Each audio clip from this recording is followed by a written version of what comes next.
The role I play at the moment is as a manager in the consultant team at a firm called Eden McCallum. When I left medicine, I joined a strategy consulting firm called LEK Consulting as a first-year associate. I left medicine because as I went through my clinical training, I felt that there weren't opportunities that I was interested in pursuing as a medical career, and I was interested to look into other things to do. I first thought about leaving medicine about a year before the end of my clinical training. Before I left, I told family and friends, but I didn't tell anybody in medical school. Because I was doing my clinical training in Cambridge, I was able to go through the milk round process, and therefore I was able to find out information about consulting roles the same as any other graduates. The role I play now is a staffing role in a consulting firm. So I used to be in a role where I was delivering consulting projects, and now I work in an in-house role finding project teams.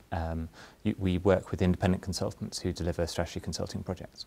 The most rewarding aspect of my work is that I spend virtually all of my time interacting with other people.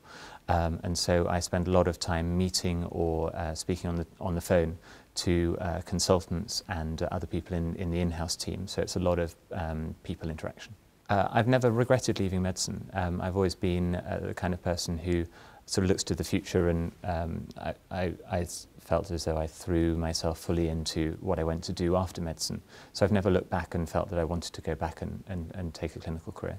I think that the thing that you have in a medical career that I don't have today in my career is the sort of life or death decision making, and the buzz that I think that doctors get from that kind of environment.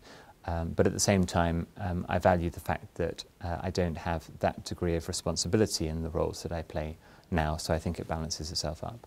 With the firm that I joined when I first graduated, LEK Consulting, they had previously hired very few doctors, and therefore there wasn't a particular route that suited medics coming into the firm, and I joined as a first year in the same way as any 21, 22-year-old graduate.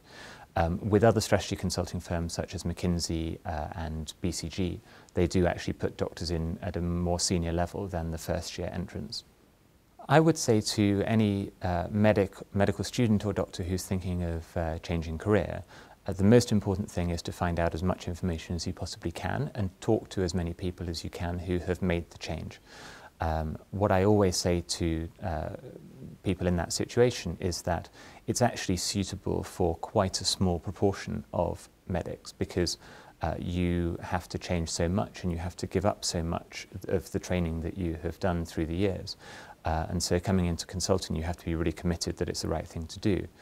And it's the kind of career where, were you to go back into medicine afterwards, it would be very difficult to keep explaining to people why it was that you had decided to leave medicine. It's a big thing to do that.